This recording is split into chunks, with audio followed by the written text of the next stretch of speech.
Class. Today we're going to talk about some material from Chapter 21, Network Troubleshooting.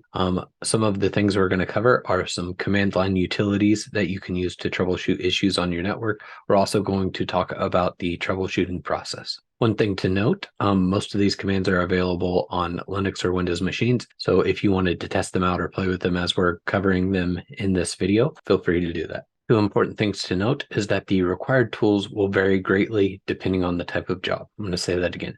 The required tools may vary greatly depending on the type of job a network specialist is performing. Another thing is you should always consider the safety of the data before you begin troubleshooting a network. One of the first things we're going to do is cover some hardware tools that a network technician might need to use. Things like cable testers, TDRs, OTDRs, certifiers, voltage event recorders, protocol analyzers, cable strippers, multimeters, tone probes, and generators, and punch-down tools. The vast majority of problems that you'll encounter with cabling occur during installation or when a change is made. So again, the vast majority of cabling problems will occur during installation or when a change is made.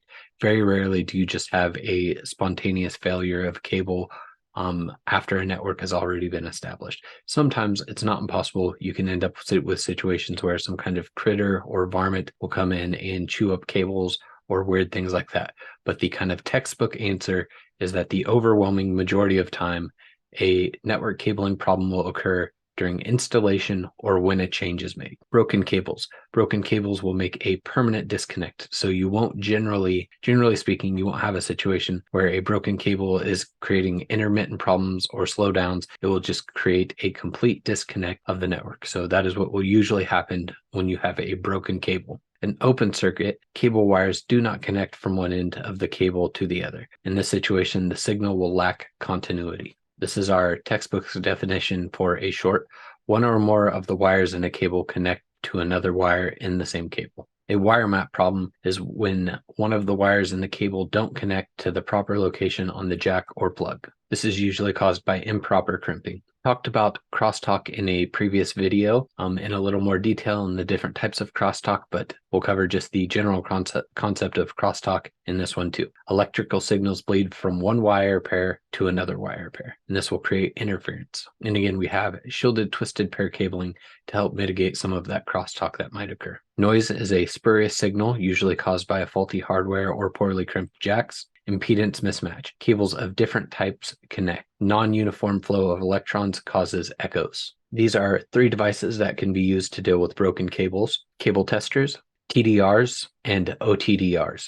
Cable testers can help identify continuity or wire map problems. TDRs can locate copper cable breaks.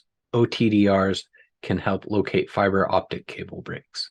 So OTDRs are for fiber optic cables. This is just a picture of a classic cable tester and what that looks like. This is an example of an OTDR. Certifiers. These tools can help ensure cable can handle its rated capacity. So a certifier helps ensure that a cable can handle its rated capacity. This should be used when a cable is not moving data the way it should. Certifiers are used for diagnosing slowdowns, not disconnects. So certifiers are for slowdowns, not disconnects. Requires a loopback on the far end. These are common problems that you would use a certifier to help troubleshoot. So something like crosstalk, attenuation, interference, or impedance mismatch. Up next, we have a fiber light meter. This is also called a optical power meter. So this can also be called an optical power meter. What it does is measures the amount of light lost in optical cabling. What can cause light lost or reduced light transmission, impurities in the glass, dust, poor connections, and light leakage. Measures the light lost in fiber optic cable runs. It uses a high-powered light source at one end and then a calibrated detector at the other end of the cable. And how it works is it measures the amount of light reaching the detector. Voltage quality recorder and a temperature monitor. There's nothing too tricky about these. These are things that you can place in a server room, and they will help you identify problems with temperature and voltage. Crimping and stripping tools come in all different shapes and sizes. There's a ton of different variations of them. Some that just do stripping, like our automatic cable stripper over here. You have a variety of crimping tools as well. These are just used to make your Ethernet cables. Multimeters. These are phenomenal tools. They can help you test AC and DC voltages, resistance, continuity, all kinds of things.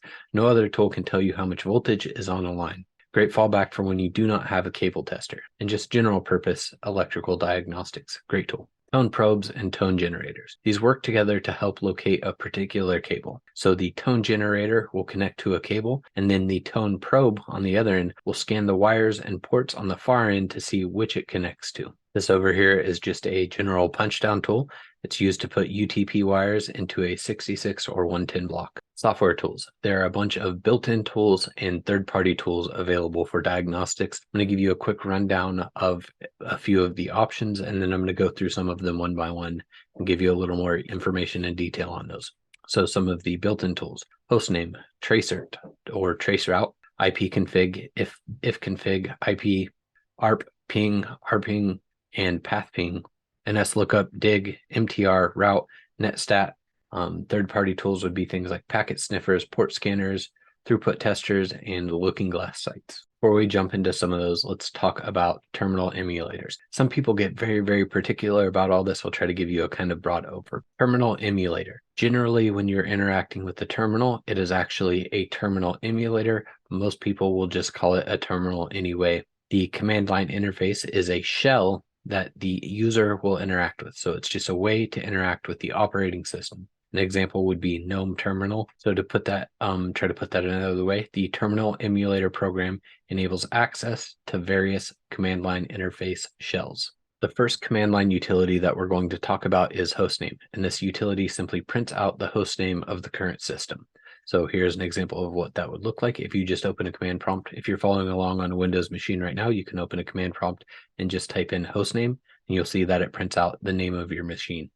So it won't put my desktop, it will put the name of the device that you're on. What tracer or traceroute does is traces all of the routers between 2 points. This is a great tool for assisting in diagnosing where a problem lies. So if traceroute stops at a certain router, we know that the problem is at the next router or something with the connection. We're going to cover some of the difference between the Windows and Unix Linux systems. Windows Tracer sends only ICMP packets. For Unix and Linux, the command traceroute sends UDP datagrams by default, but it can also send TCP segments. So again, I'm going to say that again. Windows Tracer does ICMP. Linux or Unix traceroute sends UDP datagrams, but can also send TCP segments. Sometimes you can run into issues where certain routers will block ICMP packets. There are other situations where a router may be blocking UDP traffic as well.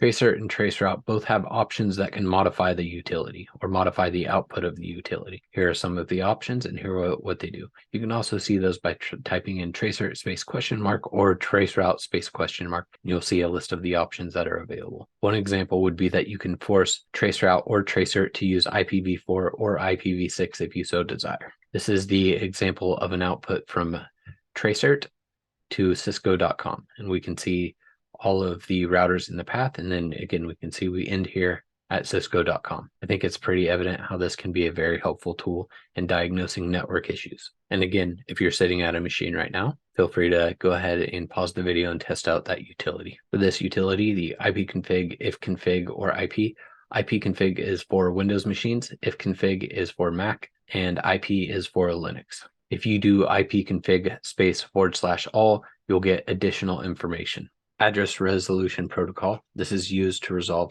IP addresses to MAC addresses. The ARP table records IP address, MAC address pairs. The ARP command enables viewing and changing the ARP table on a computer. So you could do a command like ARP-A and see what that gives you. You should end up with an output that looks similar to this. Ping is a fairly popular utility. Queries by name or IP address, uses ICMP packets. It works across routers. One problem that you may encounter is that a device can block ICMP traffic. It defaults to IPv4 or IPv6, depending on the OS and network connection. In Windows, if you so choose, you can force ping to use IPv6 with the -6 flag. For Mac OS and Linux, you will use the IPv6 specific command. This is an example output from that. If you wanted to try this on your own device, you could just type in ping space and then google.com or something like that, and you'll see the results as well. RPing uses AR frames rather than ICMP packets, does not work across routers. So this does not work across routers. It's supported by Unix and Unix-like systems.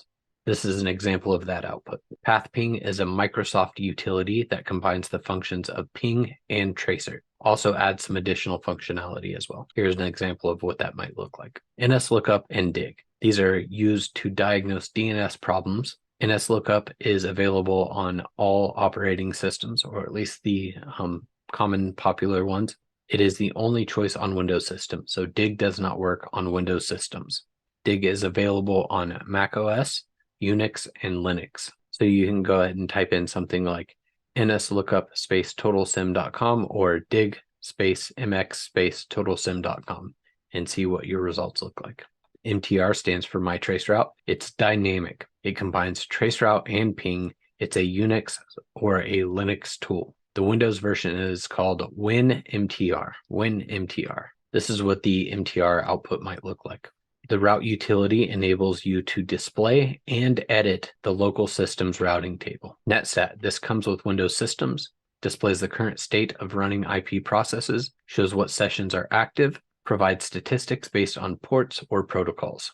You can type in the command netstat to show only current sessions, or you could also type in netstat space -r to show the routing table. It's identical to route print. This is what that output might look like. Let's talk about another type of resource called a packet sniffer. These intercept and log network packets. This process is called packet capture. There are many choices in software and dedicated hardware devices as well. Packet sniffers come bundled with a protocol analyzer. What these two things will do is take the sniffed information and figure out what is happening on the network. A common example, and this is a free resource, is Wireshark. You can punch it in Google, download Wireshark, and start analyzing traffic on your network right now. This is a screenshot of what that will look like on Wireshark.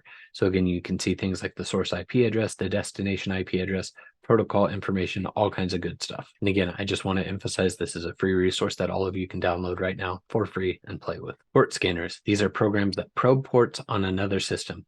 What they do is log the state of scanned ports. So you can use these to find unintentionally open ports. Nmap and Angry IP Scanner are two options for that. The troubleshooting process is a step-by-step process that you can use to diagnose network issues or IT issues in general. Step one would be identify the problem. This can include things like gathering information, question users, identify symptoms, determine if anything has changed, duplicate the problem if possible, and approach multiple problems individually. Step two would be establish a theory of probable cause. This includes things like question the obvious, consider multiple approaches. So do you want to take a top to bottom, bottom to top OSI model type approach, a divide and conquer type approach? Next, we want to test the theory to determine the cause. If confirmed, determine the next step. If not confirmed, establish a new theory or escalate. Next, we need to establish a plan of action to resolve the problem and identify potential effects. Implement the solution or escalate as necessary, verify full system functionality, if applicable, implement preventative measures. And then we want to document the findings, actions, outcomes, and lessons learned. You definitely want to put a little effort into brute force kind of memorizing this process. It's something that I encountered several times on the CompTIA exam. So I'm going to go through those steps again. Identify the problem is step one. Step two, establish a theory of probable cause. Step three, test the theory to determine the cause. Step four, establish a plan of action to resolve the problem and identify potential effects. Step five, implement the solution or escalate as necessary. Step six, verify full system functionality, and if applicable, implement preventative measures. Step seven, the final step, would be document findings and actions, outcomes, and lessons learned. Okay, that is all I have for this week's video. I hope you found it informative and helpful, and I hope you have a wonderful week. Bye.